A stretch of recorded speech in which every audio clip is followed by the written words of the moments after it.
समाचार। प्रदेश में 15 जून को पंचायती राज संस्थाओं का कार्यकाल समाप्त होने के बाद परामर्श समिति देखेगी कामकाज। प्रदेश में पूर्ण लॉकडाउन का चौथा चरण कल से होगा लागू। दुकानों को सुबह 6 बजे से दोपहर 2 बजे तक खोलने की अनुमति। राज्य में कोरोना संक्रमण की रफ्तार में हो रही है कमी। आज संक्रमण के 1174 नए मामलों की पुष्टि। और राजधानी पटना सहित प्रदेश के अधिकांश हिस्सों में आज तेज आंधी के साथ झमाझम बारिश। किशनगंज जिले के ठाकुरगंज में सबसे अधिक 170 मिलीमीटर बारिश हुई। कोरोना संक्रमण को देखते हुए आपसे अपील है कि लापरवाही न बरतें, सभी एहतियाती उपायों का पालन करें और पहला टीका लगवा चुके 45 वर्ष से अधिक उम्र के लोग सही समय पर दूसरा टीका लगवाएं। 3 आसान उपायों का पालन करें और सुरक्षित रहें। मास्क लगाएं, 2 गज की सुरक्षित दूरी बनाए रखें, बार-बार हाथ धोएं और साफ सफाई रखें। साथ ही कोविड से संबंधित जानकारी प्राप्त करने और मार्गदर्शन के लिए राष्ट्रीय हेल्पलाइन नंबर 1075 पर संपर्क कर सकते हैं। बिहार सरकार के हेल्पलाइन नंबर 104 पर भी जानकारी प्राप्त की जा सकती है। अब समाचार विस्तार से। प्रदेश में पंचायती राज संस्थाओं के निर्वाचित प्रतिनिधियों का कार्यकाल समाप्त होने के बाद पंचायत संबंधी कार्य और अन्य दायित्वों का पालन परामर्शी समितियां करेंगी। राज्य मंत्रिमंडल ने परामर्शी समितियों के गठन की आज मंजूरी दे दी।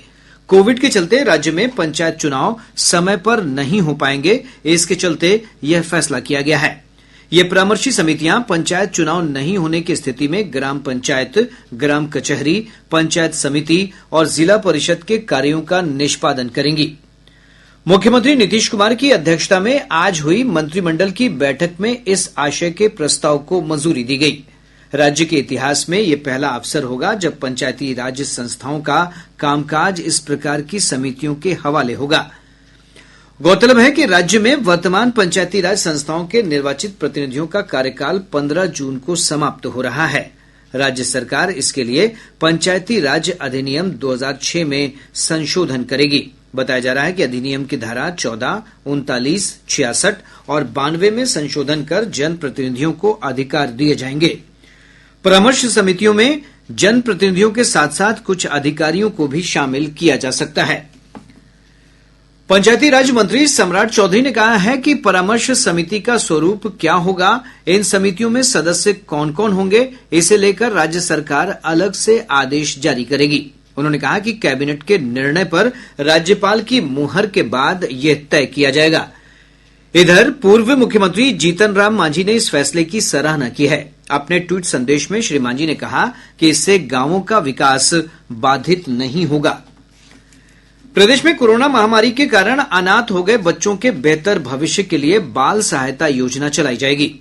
मंत्रिमंडल ने समाज कल्याण विभाग के इस योजना के संचालन को स्वीकृति प्रदान की है। इस योजना के तहत 18 वर्ष आयु वर्ग तक के उन अनाथ बच्चों को सहायता दी जाएगी जिनके माता पिता या फिर किसी एक की मृत्यु कोरोना महामारी से हुई है।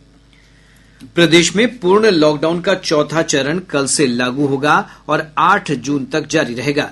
इसके तहत विभिन्न व्यावसायिक गतिविधियों और प्रतिबंधों में छूट दी गई है। गृह विभाग के नए दिशा निर्देशों के तहत कल से किराना, दूध, फल, सब्जी, मांस, मछली, कृषि यंत्र, बीज, खाद और कीटनाशक समेत अन्य आवश्यक वस्तुओं की दुकानें शहरी और ग्रामीण क्षेत्रों में प्रतिदिन सुबह 6 बजे से दोपहर 2 बजे तक खुलेंगी, जबकि कपड़ा, इलेक्ट्रॉनिक सामान, बर्तन, जूता चप्पल, आभूषण सहित अन्य दुकानों को 2 श्रेणियों में बांटा गया है, जो एक दिन बीचकर सप्ताह में 3 दिन खुलेंगी। इन दुकानों के खुलने का समय भी सुबह 6 बजे से दोपहर 2 बजे तक ही होगा। कौन सी दुकान किस दिन खुलेगी, ये फैसला संबंधित जिलाधिकारी करेंगे। साथ ही सभी सरकारी कार्यालयों को 25% उपस्थिति के साथ शाम 4 बजे तक खोलने की अनुमति दी गई है। निजी कार्यालय 8 जून तक बंद रहेंगे। प्रदेश में कोरोना संक्रमण की रफ्तार में लगातार कमी हो रही है। आज संक्रमण के 1174 नए मामले सामने आए। स्वास्थ्य विभाग से प्राप्त जानकारी के अनुसार सबसे अधिक 132 नए मामलों की पुष्टि पटना जिले से हुई है। अन्य किसी भी जिले से 100 से अधिक मामले सामने नहीं आए हैं। पूर्णिया जिले से 72, बेगूसराय से 64, कटिहार से 62, मुंगेर से 57 और मुजफ्फरपुर जिले से 56 मामलों की पुष्टि हुई है। कैमूर जिले से सिर्फ एक मामला सामने आया है। स्वस्थ होने की दर बढ़कर लगभग 97% हो गई है।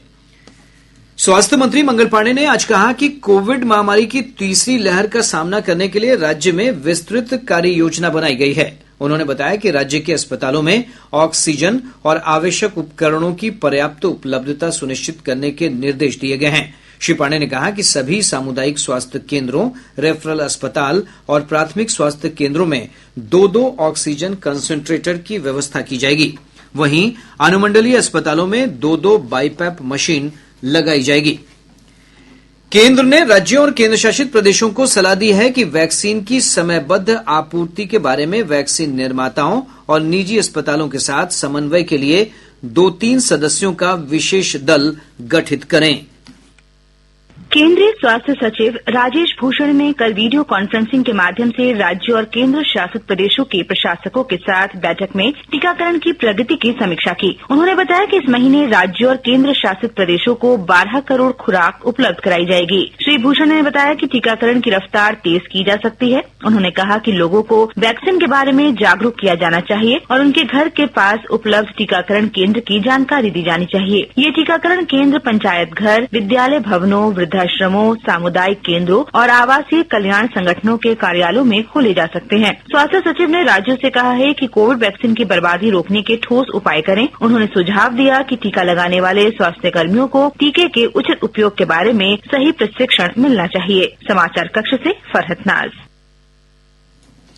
राज्य में अब तक 1,04,34,285 लोगों को कोविड से बचाव के टीके दिए जा चुके हैं। इधर देश भर में अब तक 21 करोड़ 58 लाख से अधिक लोगों का टीकाकरण किया गया है।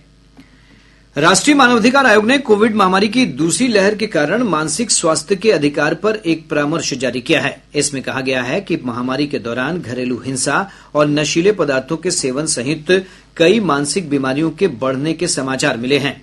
आयोग ने कहा है कि मानसिक रोग से पीड़ित हर व्यक्ति को राज्य अथवा केंद्र सरकार द्वारा संचालित या वित्त पोषित मानसिक स्वास्थ्य केंद्रों में सुगम और सस्ता मानसिक उपचार उपलब्ध के लिए प्रदेश के 27 जिलों में बच्चों के 10 बेड वाले आईसीयू बनाए जाएंगे। स्वास्थ्य विभाग ने कहा है कि ये गहन चिकित्सा इकाई जिला अस्पताल या संबंधित जिले के मेडिकल कॉलेज अस्पताल में 2 माह के भीतर तैयार कर ली जाएगी। प्रदेश में कोविड टीकाकरण के मामले में शिवहर सबसे तेज उपलब्धि हासिल करने वाले जिलों में शामिल हो गया है। 45 से 60 आयु वर्ष वर्ग के लोगों के टीकाकरण के मामले में यह जिला राज्य में पहले पायदान पर है। सुनते हैं एक रिपोर्ट।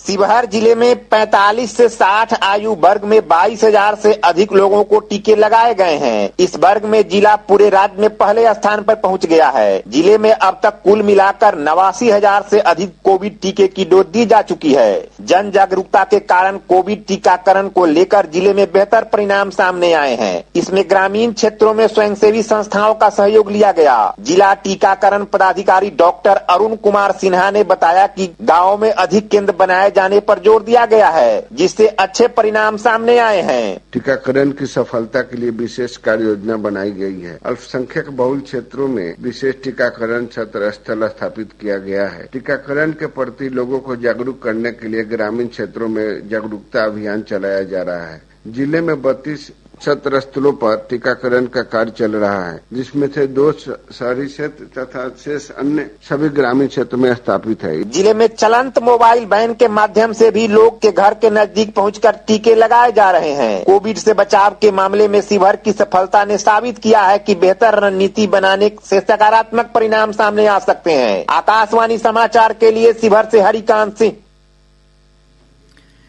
पटना एम्स में आज से 2 साल से लेकर 18 साल तक के बच्चों पर कोविड टीका कोवैक्सीन का ट्रायल शुरू हो गया है। एम्स पटना के अधीक्षक डॉक्टर CM सिंह ने बताया कि ट्रायल के लिए अब तक 80 बच्चों का निबंधन हो चुका है। उन्होंने बताया कि सभी बच्चों की प्रारंभिक जांच करवाई गई है। जिन बच्चों की रिपोर्ट उपयुक्त पाई गई है उन्हें वैक्सीन की पहली डोज दी गई। डॉक्टर सिंह ने कहा कि 28 दिनों के बाद इन बच्चों को वैक्सीन की दूसरी डोज दी जाएगी। ट्रायल में शामिल बच्चों के स्वास्थ्य पर 1 महीने तक गहन निगरानी रखी जाएगी। नई दिल्ली स्थित जीबी पंत अस्पताल के चिकित्सक प्रोफेसर संजय पांडे ने कहा है कि लोग ऑक्सीमीटर के बिना भी अपने शरीर में ऑक्सीजन के स्तर का पता लगा सकते हैं।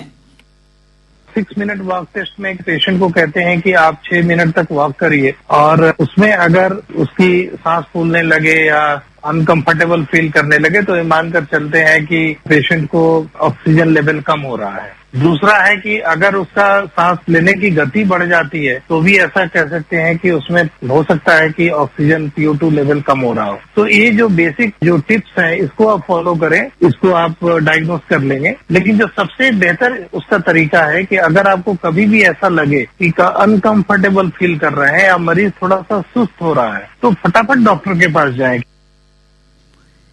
रक्षा अनुसंधान और विकास संगठन DRDO ने कोरोना संक्रमण के इलाज में काम आने वाली दवा 2DG के इस्तेमाल के लिए दिशा निर्देश जारी किए हैं। DRDO ने कहा है कि भारतीय औषधि महानियंत्रक द्वारा स्वीकृत इस दवा को डॉक्टर की सलाह के अनुसार ही दिया जाना चाहिए। निर्देशों के अनुसार गर्भवती और दूध पिलाने वाली महिलाओं तथा 18 वर्ष से कम आयु वाले मरीजों को भी ये दवा नहीं दी जानी चाहिए। अनियंत्रित मधुमेह, हृदय रोग, यकृत और गुर्दे संबंधी बीमारियों से ग्रस्त लोगों को ये दवा बहुत ही सावधानी से देनी होगी, क्योंकि ऐसे मरीजों पर इस दवा के प्रभाव का अध्ययन अभी नहीं किया गया है। 2DG दवा को कोरोना मरीजों के इलाज में एक सहायक दवा के रूप में आपातकालीन उपयोग की मंजूरी दी गई है। दरभंगा के सांसद गोपालजी ठाकुर ने आज दरभंगा रेलवे स्टेशन पर एक भाप मशीन का शुभारंभ किया। कोरोना संक्रमितों के इलाज के लिए लखीसराय सदर अस्पताल को ऑस्ट्रेलिया की एक संस्था द्वारा आज 50 ऑक्सीफ्लोमीटर दिए गए हैं। राजधानी पटना सहित प्रदेश के मौसम में अचानक बदलाव के चलते आज दोपहर बाद तेज आंधी के साथ हल्की से मध्यम बारिश दर्ज की गई। तेज गर्मी के बाद हुई इस बारिश से मौसम सुहाना हो गया है।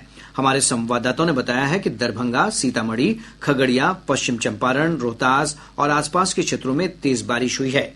मौसम विभाग से प्राप्त जानकारी के अनुसार पिछले 24 घंटों के दौरान किशनगंज और राज्य के पूर्वी हिस्सों में कुछ स्थानों पर भारी बारिश हुई है। सबसे अधिक किशनगंज जिले के ठाकुरगंज में 170 मिलीमीटर बारिश दर्ज की गई। इसके अलावा कटिहार और चनपटिया में 30-30 मिलीमीटर बारिश रिकॉर्ड की गई। मौसम वैज्ञानिक SK पटेल ने बताया कि अगले 24 घंटों के दौरान भी राज्य के कई हिस्सों में तेज आंधी के साथ बारिश हो सकती है। आने वाले 24 घंटों के दौरान वातावरण में नमी की प्रचुरता और तापमान में धीरे धीरे वृद्धि के कारण पूरे राज्य में अलग अलग जगहों पर तेज हवा, गरज के साथ बारिश और आकाशीय बिजली गिरने की संभावना है। पिछले 24 घंटों के दौरान बिहार के कुछ जगहों पर हल्की तीव्रता की बारिश दर्ज हुई है। अभी भी सूबे में अधिकतम तापमान 3 से 5 डिग्री सेंटीग्रेड सामान्य से नीचे चल रहा है। केंद्र सरकार ने मीडिया में आई उन खबरों का खंडन किया है जिसमें बताया गया है कि म्यूकर माइकोसिस बीमारी फार्म में पाली जाने वाली मुर्गियों के माध्यम से भी फैल सकती है। PIB की फैक्ट चेक इकाई ने इन दावों का खंडन करते हुए कहा है कि ऐसा कोई वैज्ञानिक प्रमाण नहीं मिला है जो ये बता सके कि यह संक्रमण मुर्गियों से मनुष्यों में फैल सकता है। और अब अंत में मुख्य समाचार एक बार फिर। प्रदेश में 15 जून को पंचायती राज संस्थाओं का कार्यकाल समाप्त होने के बाद परामर्श समिति देखेगी कामकाज। प्रदेश में पूर्ण लॉकडाउन का चौथा चरण कल से होगा लागू। दुकानों को सुबह 6 बजे से दोपहर 2 बजे तक खोलने की अनुमति। राज्य में कोरोना संक्रमण की रफ्तार में हो रही है कमी। आज संक्रमण के 1174 नए मामलों की पुष्टि। और राजधानी पटना सहित प्रदेश के अधिकांश हिस्सों में आज तेज आंधी के साथ झमाझम बारिश।